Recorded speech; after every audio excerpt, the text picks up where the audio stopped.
Welcome to Writing Black Joy Season 2. I am Sophia Robinson, and I'm a writing coach and an editor and a story listener, as well as the producer of Writing Black Joy, a virtual space that celebrates, centers, and promotes the voices of Black writers and storytellers with joyful and uplifting stories. Here, you'll find conversations with some of my favorite Black writers and storytellers, learn more about their projects and the joy they're bringing into the world, hear more about their creative process, and find inspiration for your own creative ventures, as well as tips and strategies for writing poetry, blogs, creative nonfiction, fiction, plays, and so much more from all types of writers, as well as a sneak peek into the writing life. You can even find your next favorite writer, book, poem, play, or blog.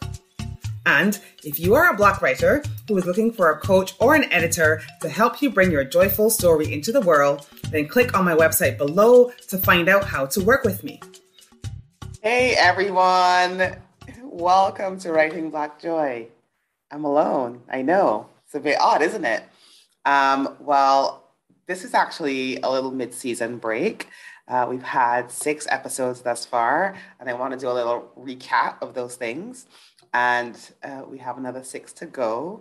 But I just thought it would be a fun little experiment. And I say experiment because I'm going to confess to you that this whole season, I have been learning a few skills here and there, a little video editing, a little audio editing.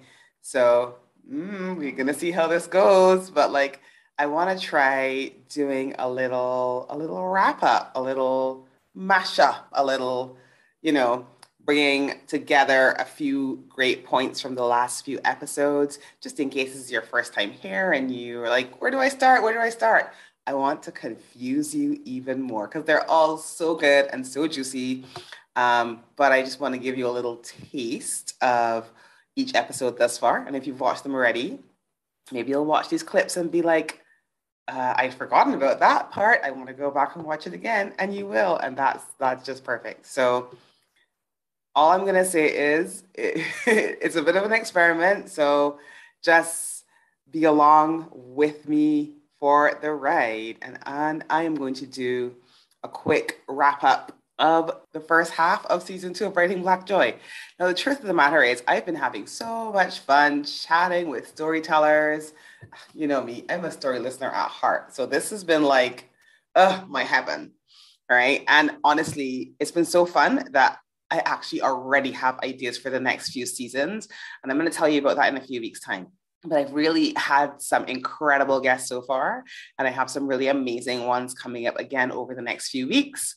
So yeah, this is just a collection of some of my favorite moments, my favorite memories, in case you, like me, want to relive some of the best parts of the season so far, all right? So before I dive in though, one thing I want to share with you is a little bit of my inspiration behind season 2. I talked about this a little bit in the episode 3 I had with Thea Charles. And if you haven't seen it, obviously you're going to catch a little taste of that in a minute, but I just want you to go deeper into it right now. So I'm going to admit that season 1 was really also an experiment to test out an idea. And by the way, if you haven't listened to season 1, you're going to have to check it out on YouTube or head over to the website. Season 1 is not up yet on the podcast app. It's going to be there hopefully later on this year. But in the meantime, you can catch it up on YouTube or you can catch it up on the website. So after season 1, I took a little break and I kind of reflected on what happened, what didn't happen, how it went, how it didn't go according to the plan, and how that was good and how that was not good. I actually wrote a couple of blog posts on this that I'm going to link to in the show notes below, right? So you can check that out. But what really happened after I did all that reflection was that I kind of wanted to expand season 2 and interview even more types of storytellers. Now, it seemed like a bit of a strange idea when I first got it, and I won't lie, I was a bit conflicted about it. It was like, do I niche down? Do I get even more specific and only have nonfiction writers or only have book writers? Or do I do what my heart was telling me to do and open it up to different types of storytellers? And at the end of the day, you know what? There's still more seasons to come. Niching down could still happen.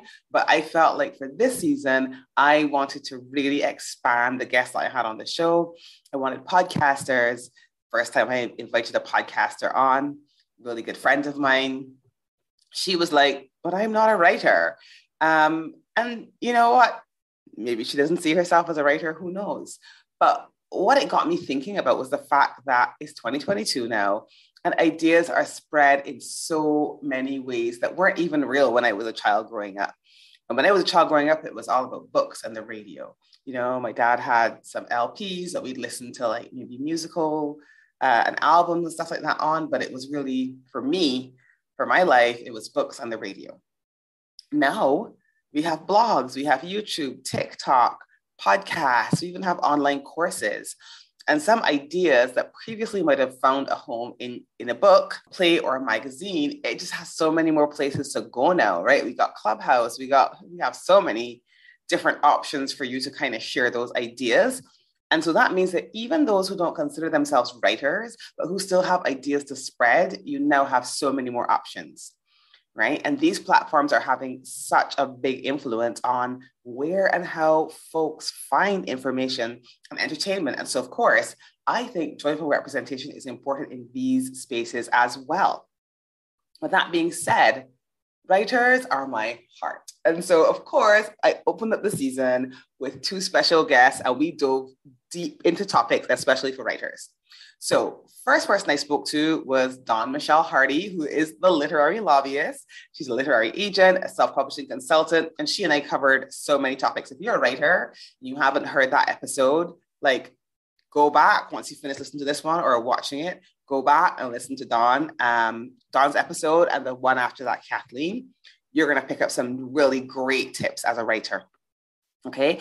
Dawn and I covered the importance of audience building and so many ways you can do that, whether you're writing fiction or nonfiction, even memoirs. We also talk about self-publishing versus traditional publishing and how to make that decision. We talked about the importance of editing, no matter how you're publishing, and how to find an agent and how to increase your chances of finding an agent, the landscape of the publishing industry for Black writers and creators, and so much more. I mean, we went deep, right? So here is a snippet of our interview, the first snippet, I would say. And Dawn, and I talk a little bit about why she thinks writing Black joy is so important. Oh my goodness. Simply because in humanity, we have our ups and downs, but it's not always bad. And there's definitely, I feel like in every person's life, there's definitely more happy, joyful moments than heartbreaking ones. And so to me, when you write a book, you're leaving a legacy. That book will outlive you. Somebody will have it in a used bookstore. Your publisher will continue to print it, but your book will outlive you. So the doom and gloom is always recorded in history.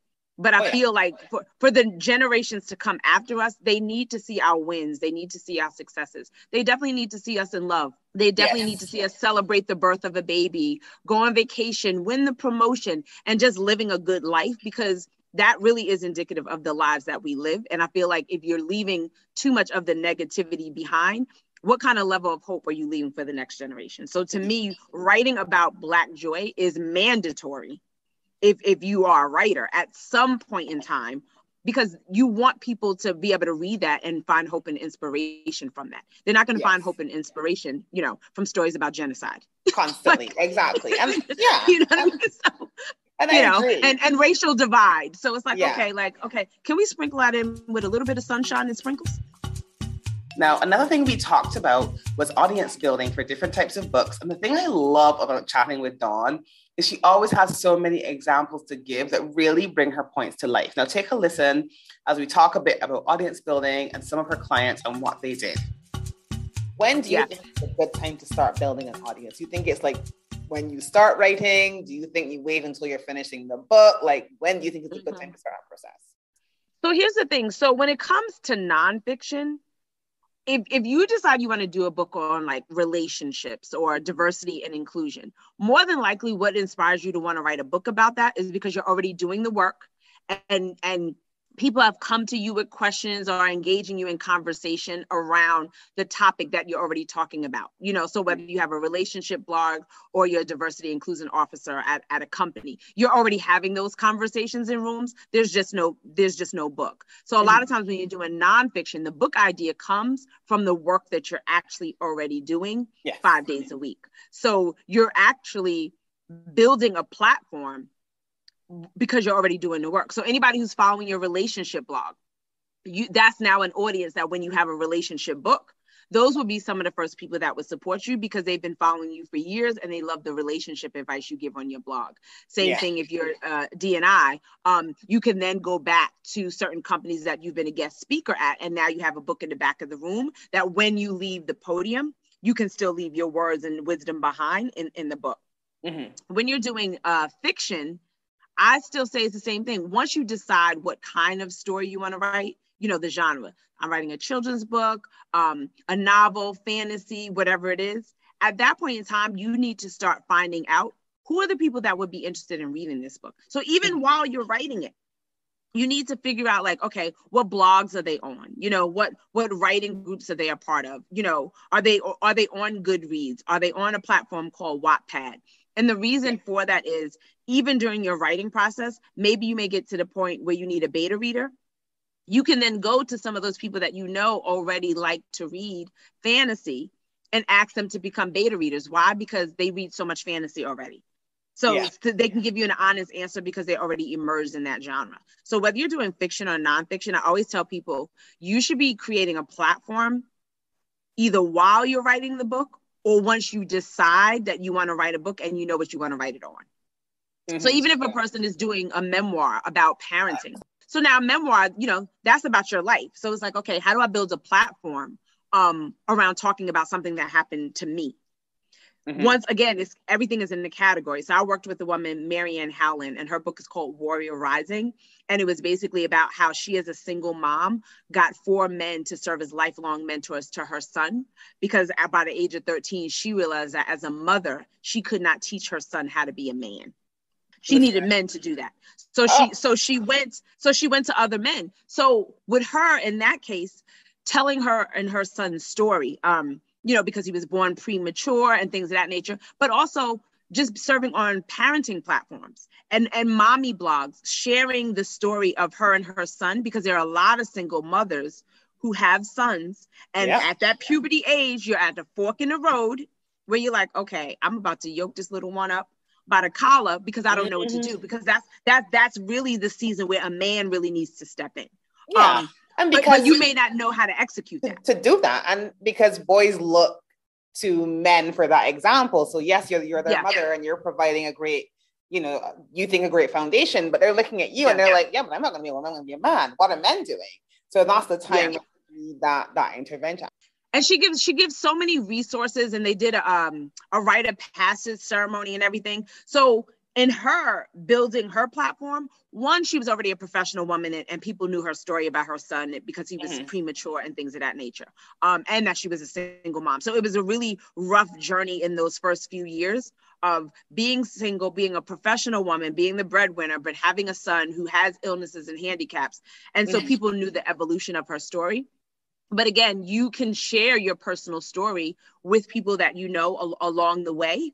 And then when it was time for her book to come out, she did Parenting Magazine. She did a lot of mommy blogs and podcasts and things of that nature to basically share the advice. So even with her, you're not the only single woman with a son. So what you need to do, her content was basically sharing her journey as a single mother and offering advice. And again, that was something she was able to do once she decided, I want to share my story. And also part of her book idea came from sharing it with people and people saying, oh my God, Marianne, you really should write a book. So, it wasn't necessarily one day I'm going to write a memoir about what me and my son went through. As people got to know her in business and nonprofit settings and just her living her life, and the same thing with her son, they were so impressed by what she had done as a mother that people would say, you totally should write a book about this. And then comes the memoir.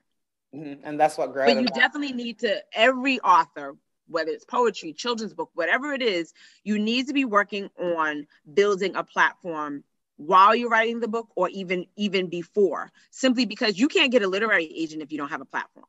And you can't get a traditional publishing deal without a platform. And if you say, okay, well, I don't want either one of those, I'm going to self-publish, you still don't have the audience that's going to buy the book because you haven't taken the time to build a platform. So when you don't build a platform, I describe it as going into an auditorium, stepping onto the stage, getting into the mic and preparing to give a presentation, but there's nobody in the room.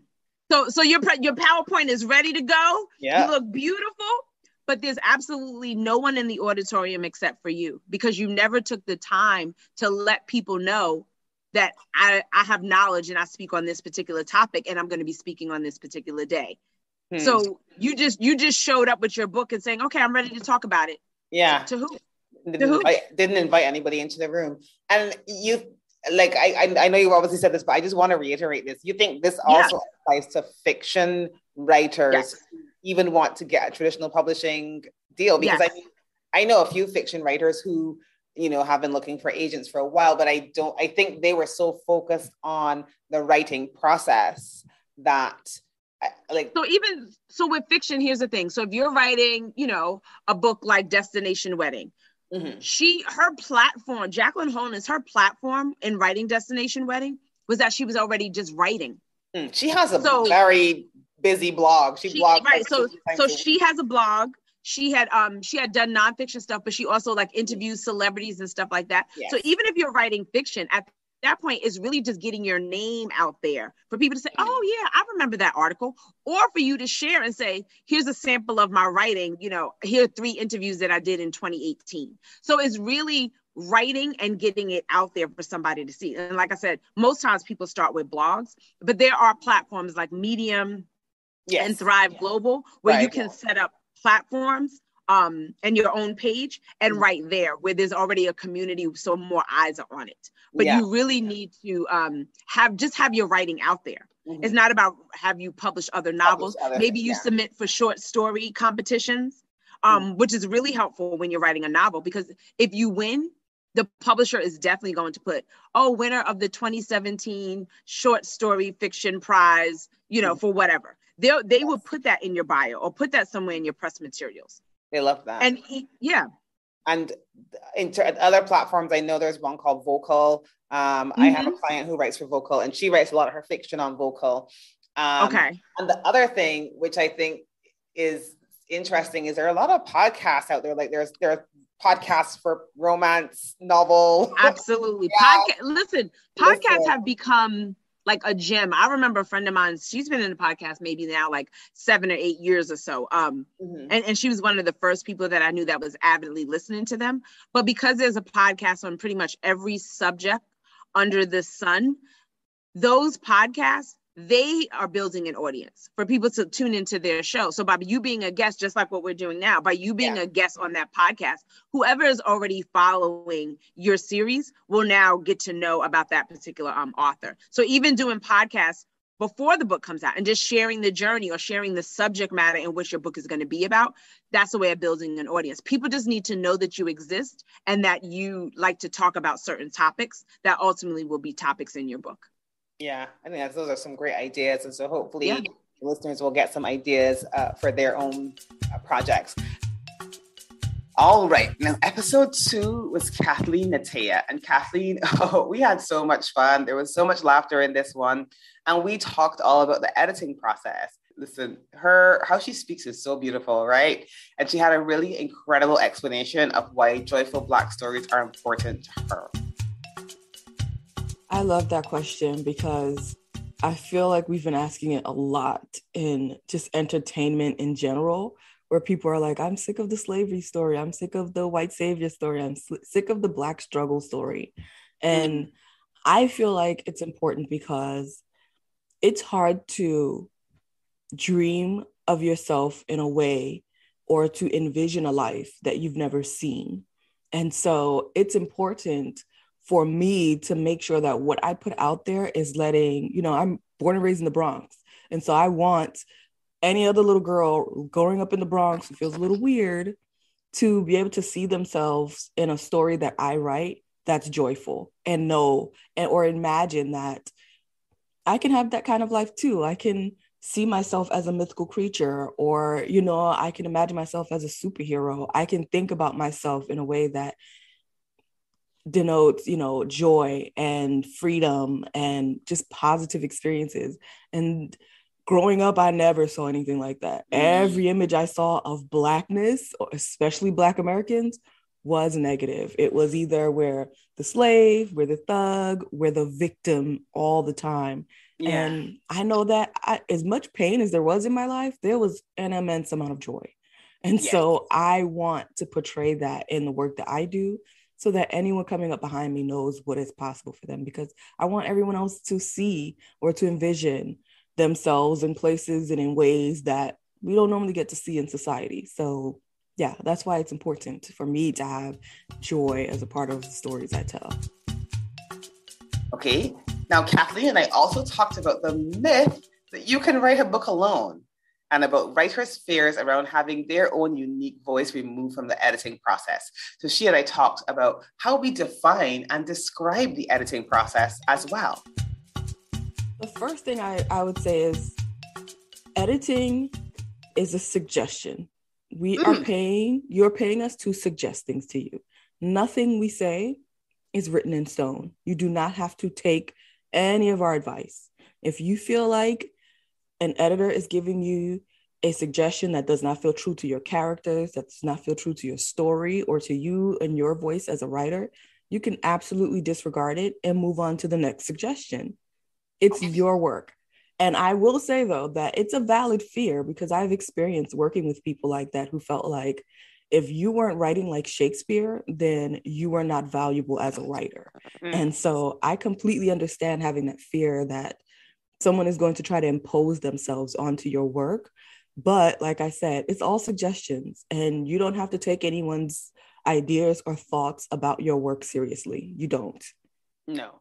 And I think that's so important. I had a really good, when my first book, which I self-published, I had an amazing editor. And that was one of the first things that she told me. She was like, you don't have to change anything you don't want to change. Like, let's start there, right? And how I tend to describe editing to my clients is like, editing is, as you said, it's a suggestion, which it's up to you whether you take it or leave it. But it's really a way of having an external lens to kind of catch the things that you did not catch, to help you. Like, I had a guest who, by the time this comes out, she would have been out last week, Dawn Michelle Hardy. She's a literary agent, and she said, editing makes you a better writer, right? Absolutely. Because you already know the full story in your mind. And so you're reading and you're filling in the gaps, whether it's your spelling, whether it's the grammar that you're using. You spell something wrong, but in your mind, you're seeing it correctly because you already know how to spell it. But it's also the stories. Like you know the background of the story. You know all these things. Maybe the reader doesn't know these things. And so sometimes the editor will come along and be like, you can flesh this out more, right? I think people think an editor is going to take their work and rewrite it for them and be like, okay, well, I've sent it off to the printers now, so too bad for you. When really, an editing is a collaborative process. Yes. Right? It's a very collaborative process between you, the writer, and the editor, with the editor making sure that the reader is reading your intention for the story. Yes. Which you may not have been clear about because you already know it in your head. And so you've been skipping pieces out and missing, or whatever the case may be. So that's what the editors are for. They're there to collaborate with you as the writer. So they're not there to rewrite it for you or bulldoze over your opinions. It's like they're there to collaborate with you to ensure that what you present to the world was what you intended to present. Exactly. And so if it's your intention to present something that's written, there's a book that I love, Love After Love by Ingrid Prasad. She's a Trinidadian writer, and we read it for our book club months ago, last year, I think. I love her. She's actually I actually got to meet her in person when we read her first book for our book club, and we talked about it then, right? She writes a lot of Trinidadian phrases and accent, and I actually had the audiobook, so I felt like she was sitting in my kitchen reading it to me, which was so awesome. And that is it. That is the book that she wanted. That's the experience she wanted the reader to have. And to me, an editor is there to ensure that the reader has the experience that you want them to have. A good editor. Yes, a good editor. that's what they're there to do, collaborate with you to do that. So that's how I tend to describe it. And I love how you describe it as a suggestion, because it's really important to realize, like, you don't have to change anything you don't want to. It's your book. Right. And trust me, there are times when we might be telling you the right thing and you're like, I'm not with it.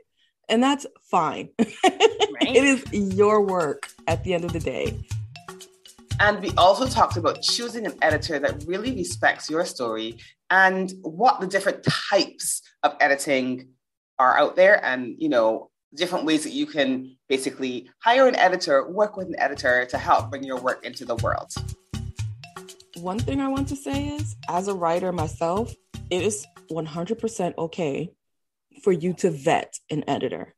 Take your time, ask them questions, find out what types of books they like to read, what types of things have they edited in the past, what are their feelings on, you know, dialects and in dialogue, and know those things before you give them your work, because you want to make sure that you have someone who's editing your work that not necessarily sees the world the way that you do, but respects the way that you see the world and understands that you're putting bits of yourself into your work. And so there are things that they just cannot fully critique or understand because it's something coming from you.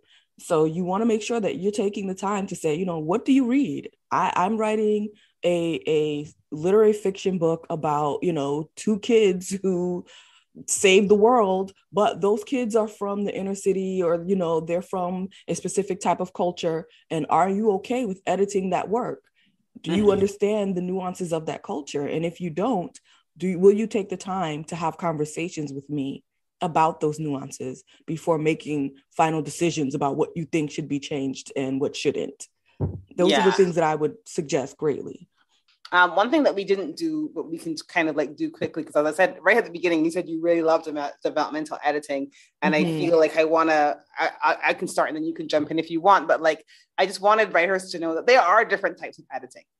All right. So I always describe developmental editing, like, to me, that's a real co-creative process of, like, you may have a bunch of content. Maybe you've got blog posts, maybe you've got like bits of a story from here or there. You've got ideas, you've got things in your journal that you've been writing down. Like, you've got a fair amount of content, and the developmental editor works with you to kind of bring the story together, bring the draft together. What would you add to that? If you're having like bits and pieces here or there, I think that's when you really need to get a second person involved. That's when you really need to get an editor involved, because when you have all of these pieces and you're not seeing the way to connect it all, you are looking at it too much, and you may need to zoom out and let someone else deal with it.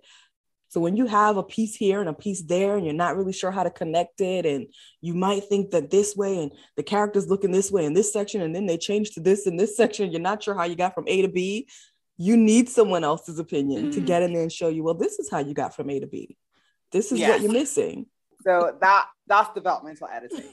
And so that's something that you will do before you're even finished the piece, right? Oh, yeah.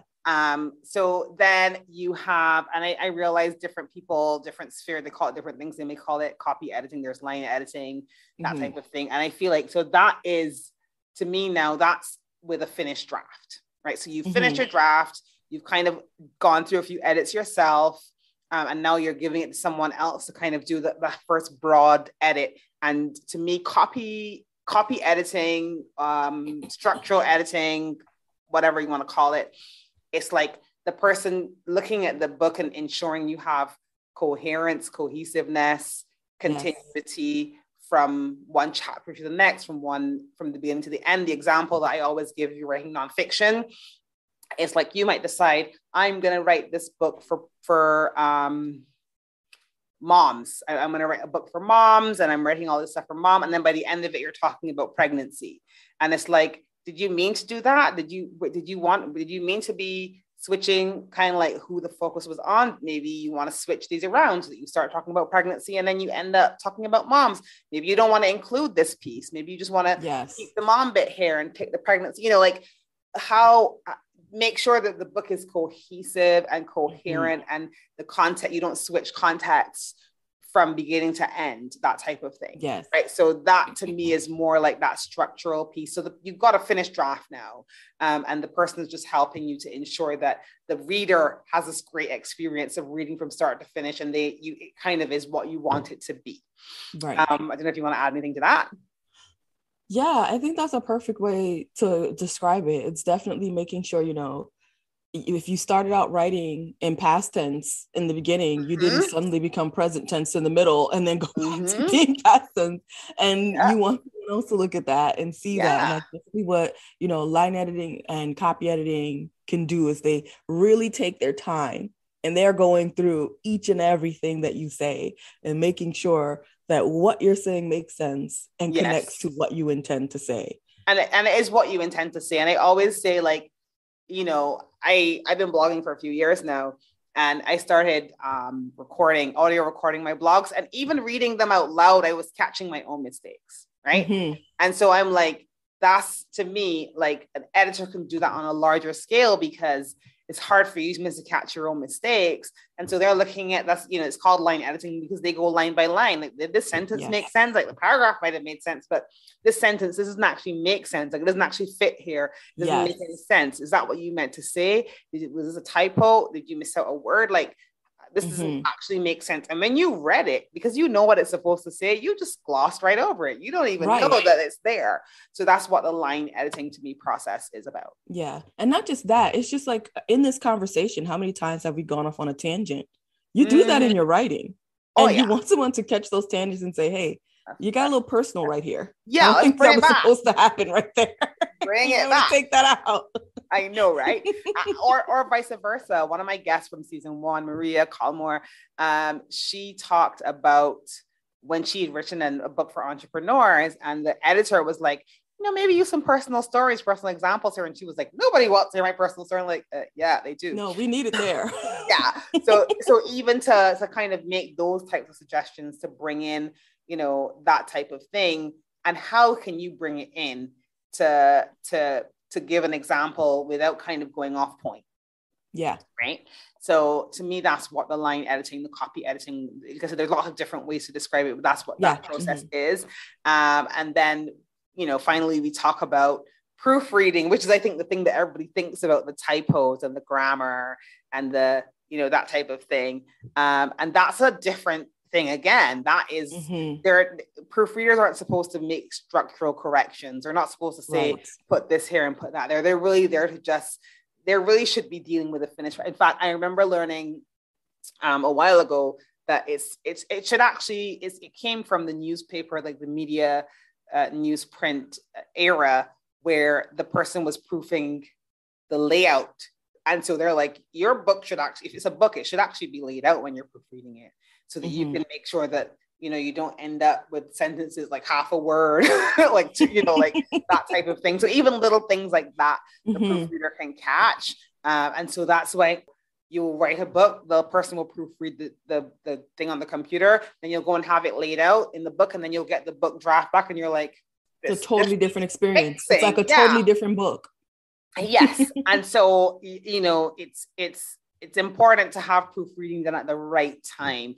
Don't expect when you come to work with your developmental editor, they're not checking spelling, typos. That's right. It's not going to happen, right? When you have your copy editor, they might not, and they send something back for you to make changes to, they're not necessarily going to be correcting typos. That's not what happens then. That has to be the last thing that happens, because if you're making changes, then you want the typos corrected after you've made the changes, after you've got it laid out, after you have it however you want it. So, that's what I would say. Have you got anything you'd like to say about copy? Because I know you do some proofreading as well. Oh, yeah. With proofreading, it is definitely something that should happen when you're already at the point where I'm ready to start submitting this. I'm ready to start, and I just want to really get this as clean as possible, because the developmental part of it, I don't care how you spell your words. I want to make sure you are telling the story. That's what the developmental part is. And then the copy and the line editing is making sure that it's coherent. And like you said, it's cohesive and it's neat. And then you get to the proofreading. It's like, we want to prove to people that you can read, that you know how words should be spelled and where punctuation goes. And that is it. Okay.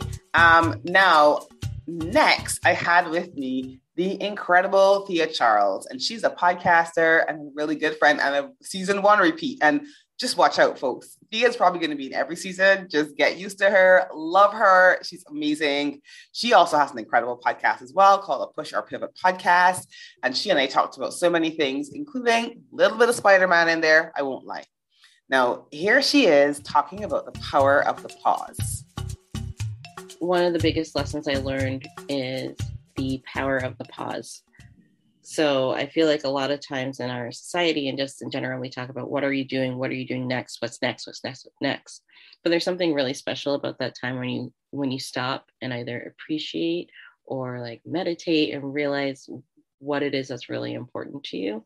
And that I think is the most powerful moment of all the stories. It's that moment of clarity where someone took a step back and was able to evaluate.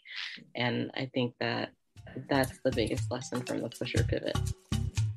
Now, it was such a privilege to be running my podcast, at least this part of the season, during Black History Month. And also, if you're in the Caribbean, we've got African Awareness Month here going on. But Thea and I talked about a series that she did on her podcast for Black History Month a year or two ago. So take a listen to what she covered there. Tell us what you did for Black History Month. Yeah, so I did a spotlight on 4 people. I did Shirley Chisholm, because I've always looked up to her. I just think she's cool. Marsha P. Johnson. I did John Michel Basquiat and William Grant Still.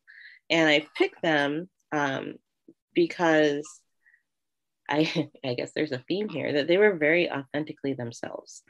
So, Shirley Chisholm was in government, and she's unbought and unbossed. That was her tagline. But she fought for what she believed in and not necessarily following any political systems, which was, a big deal for a woman, especially at that time. So with Marsha, she was a trans woman, and she actually started pride parades and the Stonewall riots. So she was just really amazing. That was back in the 70s and early 80s. And then John Michel Basquiat was a painter. He did a lot of murals, which, I love murals. I love them. His artwork is just so, it's just so cool. It's like you're looking into someone's mind. So it's not necessarily completely organized, but you kind of get a sense of where it's going. I don't know. I just thought that he was really groundbreaking in that. And he didn't really care what anyone else thought, which was, good stuff. Yeah. So that he was really cool. And then the last person was William Grant Still, and he was a classical composer. He did amazing works. You don't hear about him very often, but often you don't hear very much about Black classical composers. No, you don't. Yeah, and he's excellent. So it was just really nice to learn more about these people and to share their stories. And like when we talk about being authentic, I feel like sometimes that's like the greatest form of protest is when you're just yourself. All right. So my wonderful sister has told me several times that she worries that some of my episodes are too long. So we're going to take a pause here. If you're catching this, the day it drops is Monday morning. I'm going to drop the rest of this wrap-ups, mid-season wrap-up on Thursday morning. So it's going to be a special midweek drop. And there we're going to talk about the other 3 guests that I had in the first half of season 2, hear a little bit from them, have a recap of what they were talking about and what our conversations were about. So yeah, I'll see you all on Thursday. All right. And until then, I send big love from a small island. Thank you for joining us today. You can find out more about our guests in the notes below, and don't forget to hit subscribe to our channel so that you don't miss new episodes when they drop. And if this has inspired you to get your own writing project into the world, click on my website below and learn how you can work with me as a writing coach or an editor. Until next time, I send you big love from a small island.